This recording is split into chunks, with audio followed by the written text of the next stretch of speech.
कि मैंने बोला मैं जो भी करूँगा अगर इसके बाद तो मैं ऐसा करूँगा कि लोगों को मेरे पास आना पड़े यार, मुझे कोई रीज़न्स की वजह से हटना ना पड़े उधर से।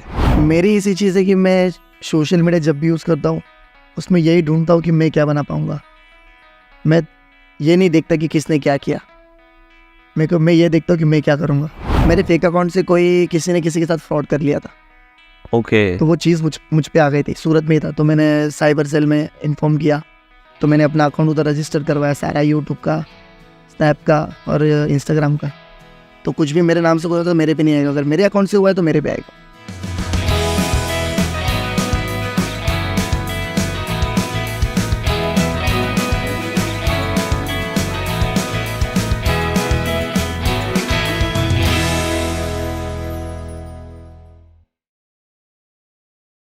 हेलो दोस्तों, मैं डॉक्टर योगेंद्र सिंह राठौड़ और आप लोगों के लिए लाया हूँ इनर वेलनेस ट्राइब का अगला एपिसोड। आज हमारे बीच में बहुत ही पावरफुल गेस्ट मौजूद हैं जो कि यूथ सेंसेशन हैं और मिलियंस ऑफ लोग उन्हें सोशल मीडिया पे हर रोज़ देखते हैं और बेहद प्यार देखते हैं।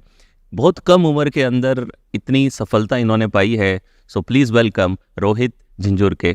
Thank you so much Rohit for coming on our show. Thank you so much बुलाने के लिए। तो कैसे शुरू हुआ रोहित? काफ़ी लोग तो आपकी जर्नी जानते हैं और हम बिल्कुल करीबी हैं कि आप सूरत में ही रहते हैं। तो कैसे ये जर्नी चालू हुई आपकी?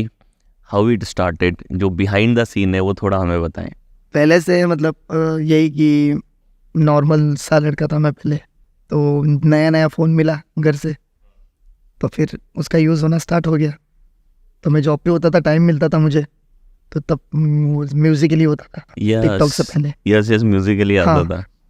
तो मैं उस पर नॉर्मल वीडियोस बनाता था ऐसे ही शौक के लिए, क्योंकि मुझे बचपन से सबको पता है कि मुझे संजय बाबा बहुत पसंद है। तो मैं उनके साउंड पे वीडियो बनाता था।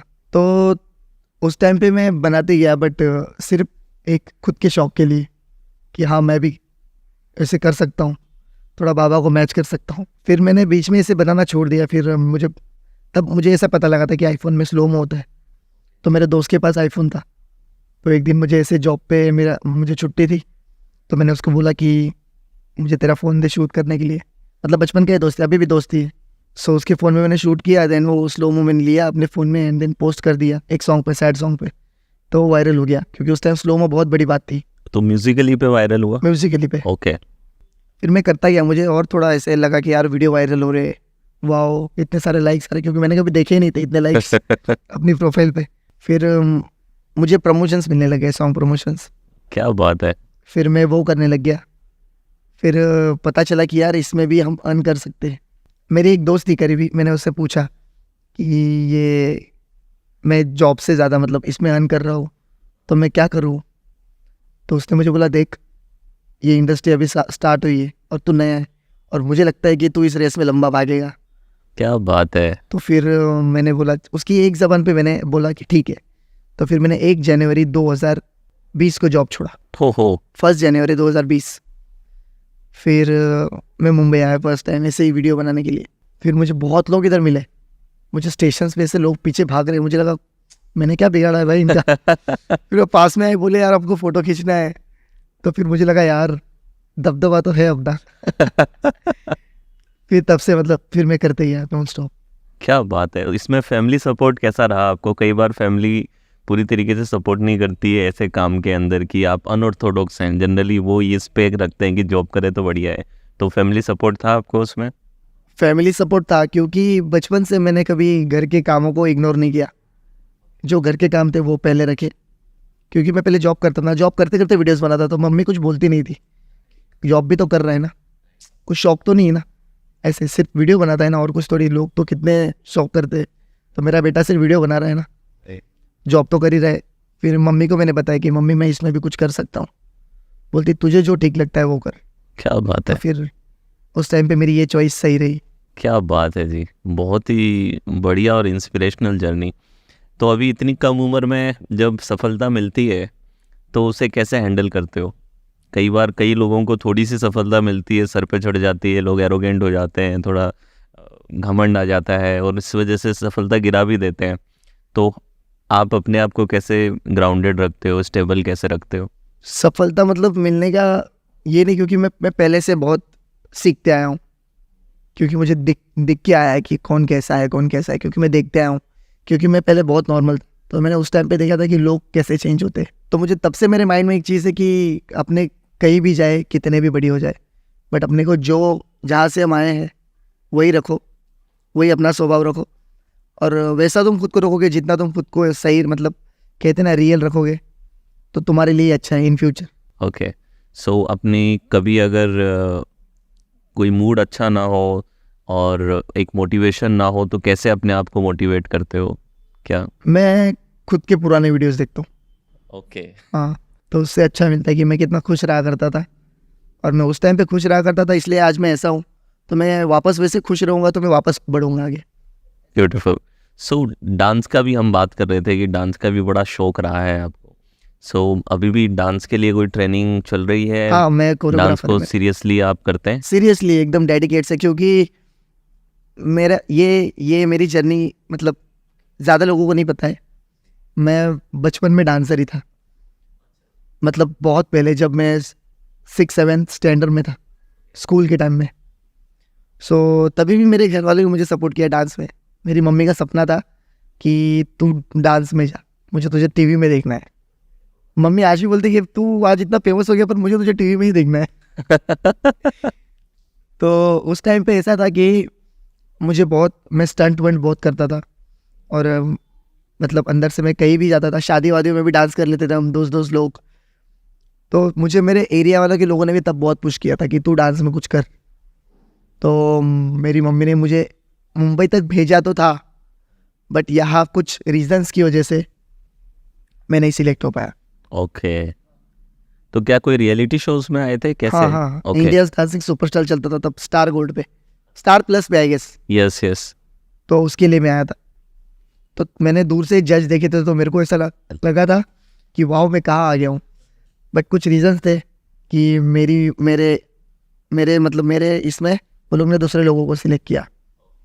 कुछ रीजंस थे, क्योंकि मेरी कंडीशन अच्छी नहीं थी उस टाइम पे, इसीलिए। तो फिर मैं वापस सूरत गया, बहुत रोया उस टाइम पे।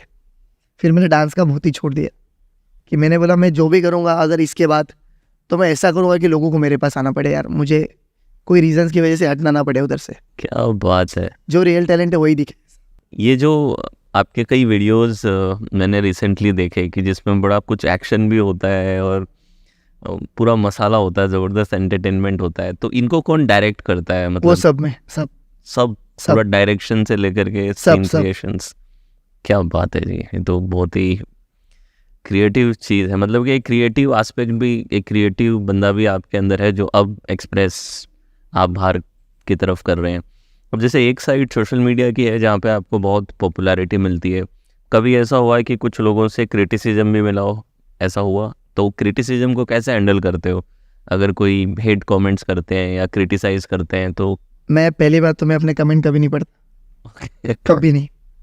अच्छा भले वो बुरे अच्छे कुछ हो भी या नहीं? बुरे हो, ओके, क्योंकि मैं देखता हूँ लोगों का रिस्पॉन्स क्या है।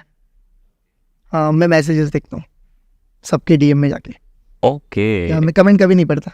तो जो लोग पर्सनल मैसेज कर रहे हैं उनको मैं आप देखते रहता हूँ उनके मैसेज कि उनका क्या है।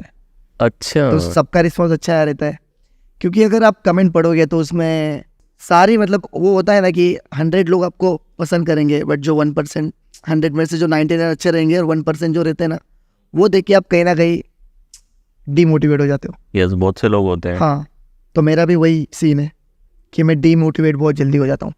मुझे अगर 100 लोगों को मैं पसंद आ रहा और एक लोग को पसंद नहीं आ रहा, तो मुझे ऐसा है कि वो एक को मैं पसंद क्यों नहीं आ रहा, ऐसा है। तो मैं पहले कमेंट पढ़ता था, बट मुझे पता चलने लग गया कि यार इससे मैं डीमोटिवेट होता हूँ, तो मैं कमेंट नहीं पढ़ता, सिर्फ मैसेजेस पे? सिर्फ मैसेजेस देखता हूँ और लाइक्स देखता हूँ वीडियो पे कितने हैं। क्या सही स्ट्रैटेजी है। That's a good strategy. तो ये आपने कहा कि सोशल मीडिया पे पॉजिटिविटी भी है, कुछ नेगेटिविटी भी रहती है, तो किस तरीके से स्क्रीन टाइम को कैसे मैनेज करते हो? ज़्यादा समय जाता है सोशल मीडिया पे या फिर सिर्फ कंटेंट क्रिएट करते हो, ज़्यादा समय नहीं बिताते हो?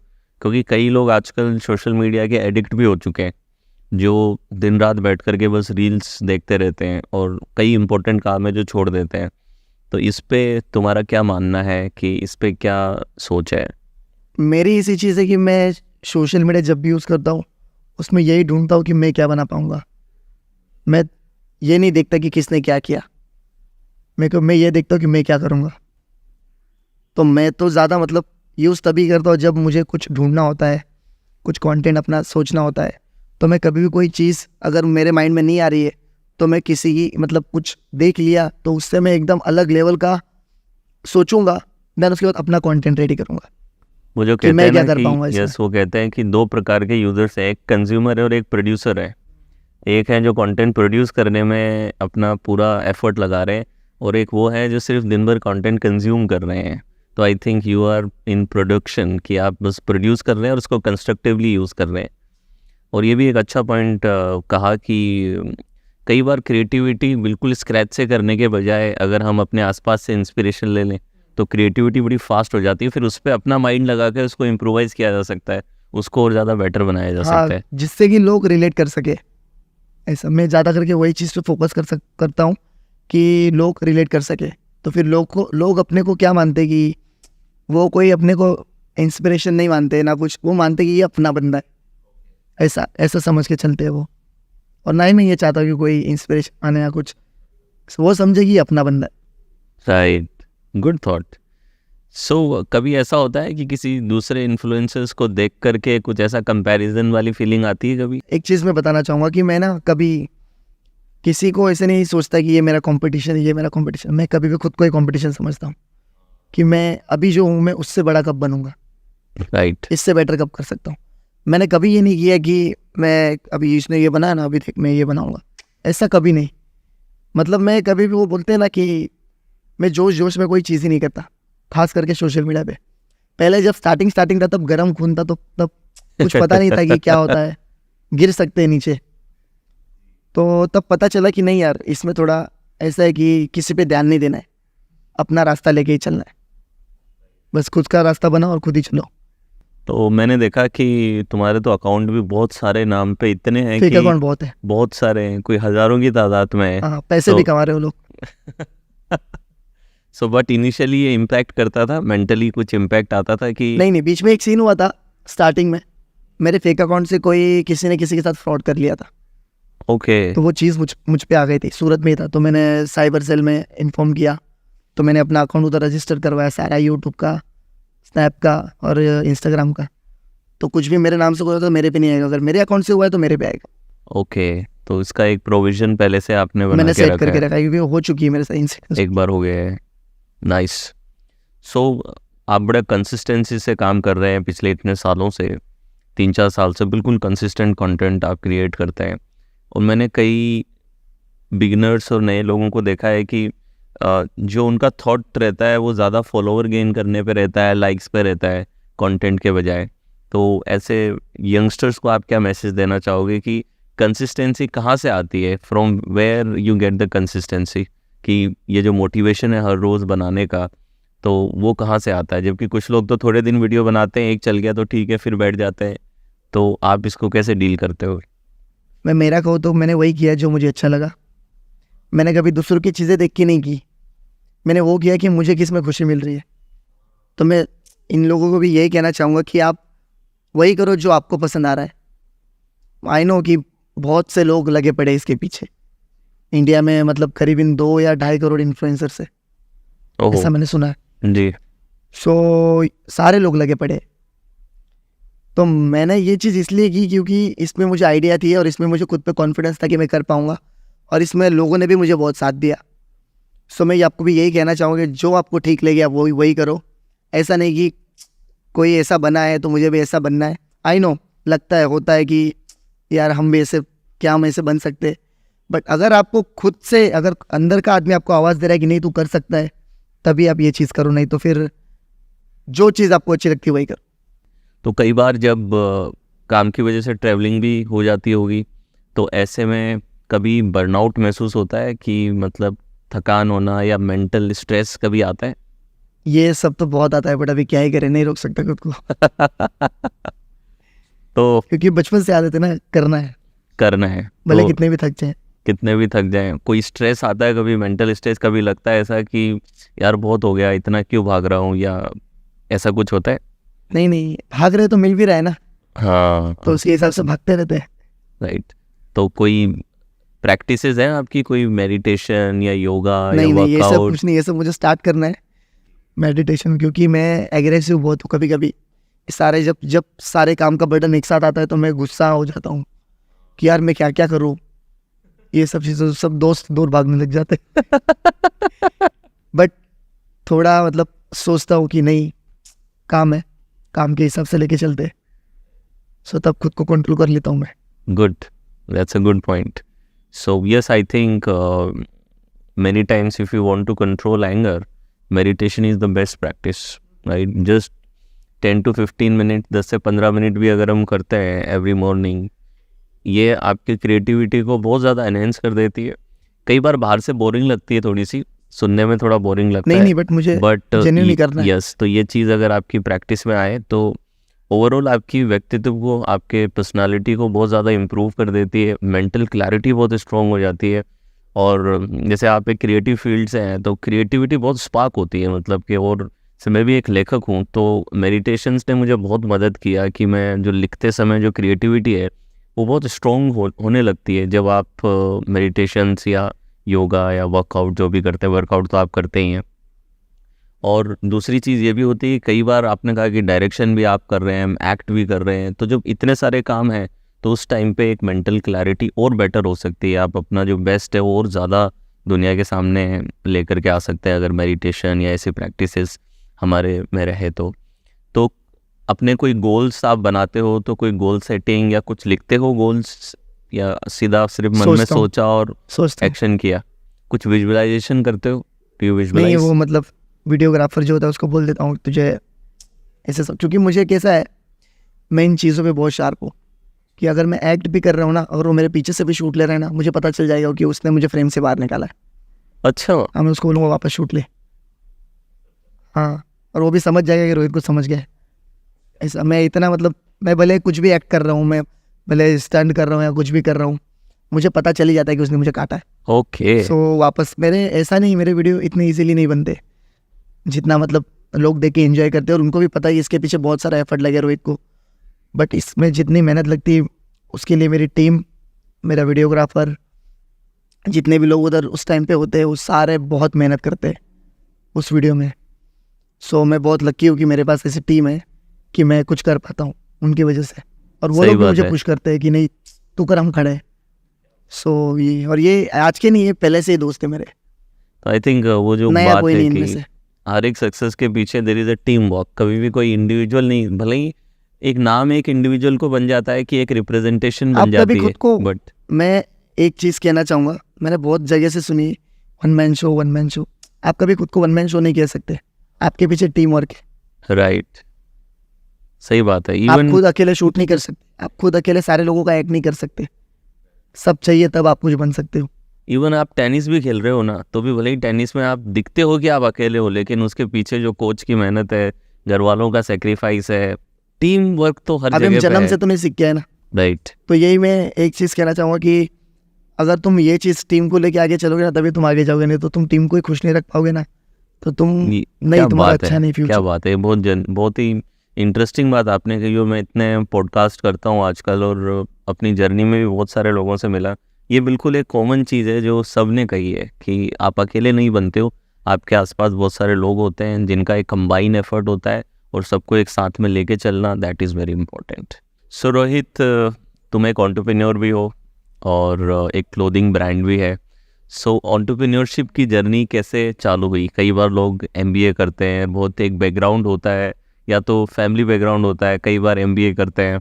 सो आई थिंक तुम्हारा ना तो फैमिली बैकग्राउंड है, फिर भी एक अच्छा ब्रांड तुम चला रहे हो, तो ये जर्नी कैसे शुरू हुई बिजनेस की? क्लोथिंग ब्रांड मुझे जब मैं चल रहा था, मतलब ट्रेंडिंग चल रहा था, ऐसा नहीं अभी भी ट्रेंडिंग में हूँ।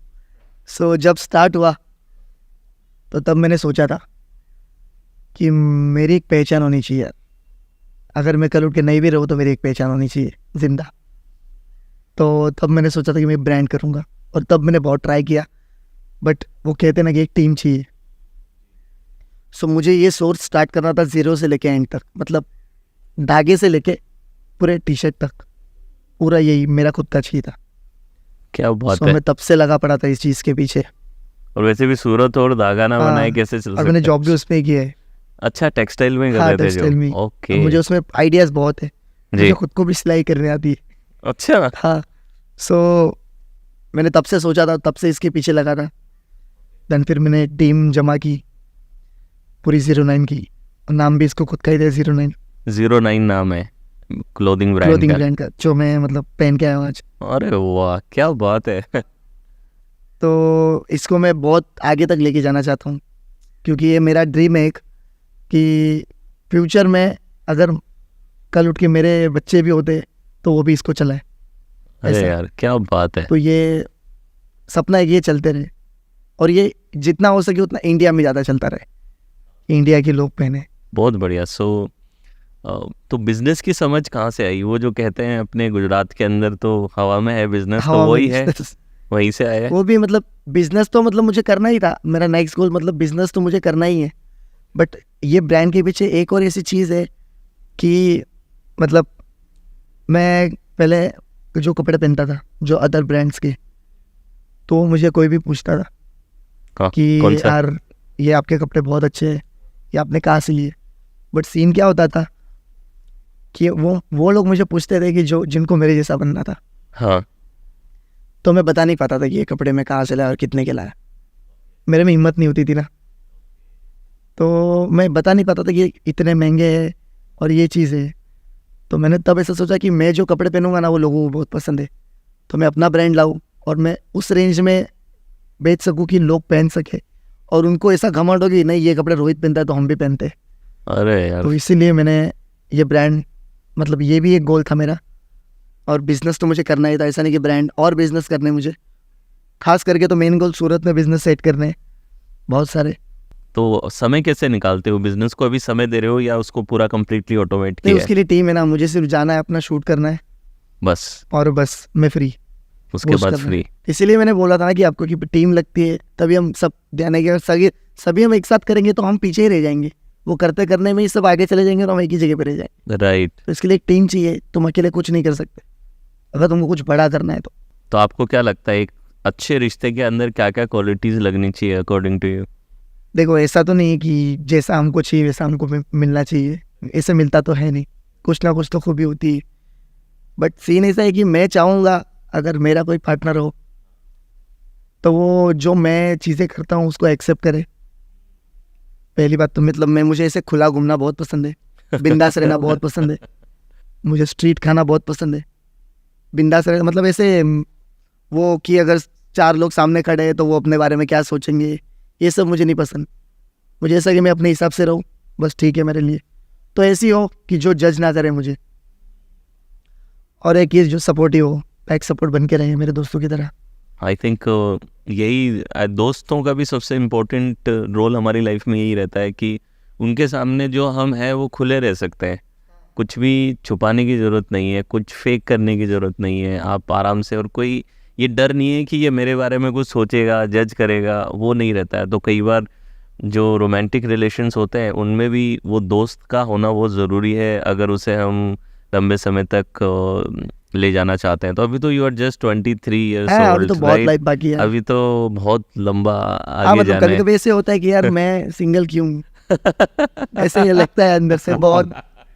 मतलब ऐसे लोगों को देखते ना, सबसे ज़्यादा गुस्सा तब आता है कि जब मेरे सामने कोई कपल ऐसे बैठता है और मैं घूम रहा रहता हूँ दोस्तों के साथ, और मेरे दोस्त इतने ये है कि मेरे सामने कभी अपने गर्लफ्रेंड से बात नहीं करेंगे, अच्छा, क्योंकि मैं उनका ब्रेकअप करवा देता हूँ।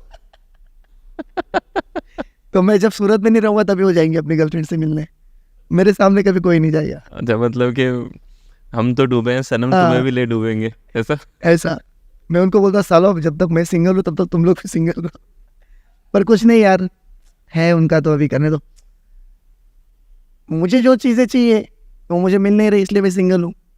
उनको जो मिल गया पार्टनर वो उसमें खुश है, बस और क्या चाहिए। हाँ, अभी तो बहुत यंग हो, अभी तो इतना कुछ कर रहे हो, इतना बिजनेस अभी तो मेरा मेन बनाने। फोकस तो मुझे जो मेरा एम्पायर से वो खड़े करने हैं, रिलेशनशिप तो बाद में भी होते रहेंगे। तो जो यंगस्टर्स हैं उनको, जो लोग अब अपना यंग एज के अंदर बिजनेस करना चाहते हैं, स्टार्टअप करना चाहते हैं, अभी इंडिया में एक स्टार्टअप का कल्चर भी है, सो क्या आप 2-3 अगर इन इंसाइट्स दे सको, 2-3 टिप्स दे सको कि क्या थॉट प्रोसेस रहना चाहिए यंगस्टर्स के लिए अगर खुद का बिजनेस चालू करना है तो?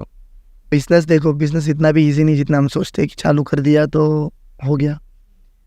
बिजनेस मैं बचपन से देख के आ रहा हूँ, लोगों के भी बिजनेस, और जब मैं करूँगा बिजनेस तब, क्योंकि मुझे खुद को भी आइडिया नहीं था। मैं अभी भी इतना प्रो नहीं हूँ बिजनेस में, मैं बन रहा हूँ, क्योंकि मैं जो हूँ अभी उसके लिए भी मैंने बहुत ट्राई किया है, और अभी बिजनेस भी करूँगा इन फ्यूचर तो उसके लिए भी मैं बहुत ट्राई कर रहा हूँ। तो मैं इनको भी यही कहूँगा कि आप ट्राई करो, ऐसा नहीं बिजनेस ईजी नहीं कि पैसे डाल दिए तो चलते रहेगा, आपको उसमें नुकसान भी खाना पड़ेगा। तो उस चीज़ के लिए भी रेडी रहो, ऐसा नहीं कि अभी बिजनेस स्टार्ट कर दिया अभी हमारा नेक्स्ट 2-3 महीने अभी सॉर्टेड है, ऐसा कुछ नहीं है। मैं तो एक ही कहूँगा, जब आप कुछ चीज़ स्टार्ट करते तो उसके पहले नुकसान के लिए रेडी रहो, फ़ायदे के लिए नहीं। क्या बात है। हाँ, क्योंकि तुम अच्छी चीज़ें सोचोगे और बुरी हो जाएगी तो उस टाइम पे तुमको बहुत हर्ट होगा। अगर तुम पहले से ही नुकसान का सोचोगे तुम्हारा बिजनेस सक्सेस हो गया, तुमको अलग खुशी होगी।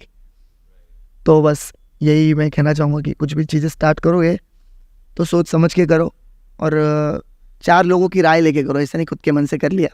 4 लोगों को पूछो कि इसमें हम क्या कर सकते हैं। जो शायद ऑलरेडी उस काम में हाँ, ऐसे जो एक्सपर्ट शायद से जाकर एक्सपीरियंस के है मिले। जिनको, बस उनको ही। तो कभी कोई लर्निंग लेते हो कोई कोर्सेज के जरिए या कुछ सेल्फ डेवलपमेंट से रिलेटेड कोई नहीं, किताब ऐसा- पढ़ के या ऐसे कुछ भी कुछ नहीं। करके कुछ करते हो कभी? मैं दुनिया से सीखता हूँ, यही मेरा एक कोर्स है कि मैं लोगों को देख के सीखता हूँ कि ये ऑब्जर्वेशन आदमी करते हो? कैसा है, आज उसका क्या नाम है और वो रियल में कैसा है। तो उससे मुझे सीख मिलती है कि यार नहीं, ये कुछ भी होता है ये, बट रियल नहीं है, तो अपने को रियल रहना है। Very good. So before we start the rapid fire round, ठीक है, मैं चाहूँगा कि एनी अपने जीवन से, अपनी लाइफ से, हालांकि बहुत यंग हो अभी तो, बट एनी 2-3 टिप्स जो आप दे सकते हो जो लोग आगे बढ़ना चाहते हैं, सफल होना चाहते हैं, कुछ अचीव करना चाहते हैं लाइफ में। स्पेशली ऐसे बहुत से लोग हैं जो कई बार क्या एक्सक्यूज़ बनाते हैं कि फैमिली बैकग्राउंड अच्छा नहीं है मेरा, या मुझे बहुत अच्छी एजुकेशन नहीं मिली है, या मेरे पास ये सपोर्ट नहीं है, वो नहीं है, इस वजह से मैं आगे नहीं बढ़ पा रहा। बट आपने सभी चीज़ों को डिफाई किया है कि मतलब फैमिली बैकग्राउंड भी बड़ा हम्बल रहा, फिर भी अकेले दम पे इतना कुछ आपने क्रिएट किया। तो क्या कोई टिप्स देना चाहोगे यंगस्टर्स के लिए? टिप्स इसमें ऐसा है कि जब मैं अपना टाइम बताता हूँ कि जब मेरा टाइम था ऐसा, जब मुझे करना था कुछ, तो मैं सोर्सेस ढूंढते गया कि मैं क्या कर सकता हूँ, क्योंकि उस टाइम पे मेरे लिए ऐसा था कि मुझे करना तो करना ही है, कुछ चांस नहीं थे मेरे पास। तो मैं बस उठा, टिफिन पकड़ा, निकल गया जॉब ढूंढने के लिए। तो ऐसा नहीं कि तुमको कोई भी तुम चीज़ सोचोगे तो तुमको तुरंत मिल जाएगी, अगर तुमको उधर तक पहुंचना है उसके लिए तुमको दूसरे रास्ते ढूंढने पड़ेंगे। राइट। हाँ, तो मैंने जैसे वही कई दूसरे बार रास्ते ढूंढे। एक नौकरी भी तुमने चूज की, हालांकि वो पैशन नहीं था, हाँ, मगर क्योंकि घर को सपोर्ट करना था, तो कई बार ऐसी चीजें भी करनी पड़ सकती है जिन्हें हम प्यार नहीं करते, लेकिन पर वो करनी पड़ती है, वो करनी मजबूरी पड़ती है, मगर वो जरिया बन जाती है फिर हाँ। वहां तक पहुंचने का। वही चीज़ हमें पहुंचा था, क्योंकि मेरा पहला जॉब मैं आपको कहूँगा ना तो मैं था मेंटेनेंस स्टोर में। मेंटेनेंस स्टोर ऐसा है कि जो टेक्सटाइल की मशीन्स होती है उनके सारे पार्ट्स जहाँ मिलते हैं वो होता है मेंटेनेंस स्टोर, कि जो मशीन मेंटेन रहती है उसके पार्ट्स, तो बेरिंग वेरिंग हो गया, उसका वायर्स हो गई, सारी चीज़ें मैं देता था जो कि मुझे समझ ही नहीं पड़ता था। फिर भी मैं उसको अपने आप को उसमें घुसाते गया कि नहीं मुझे सीखना है। मैं खुद को मैं 24 घंटे काम करता था, सिर्फ 2 घंटे के लिए घर जाता था खाना खाने के लिए, टिफिन लेने के लिए।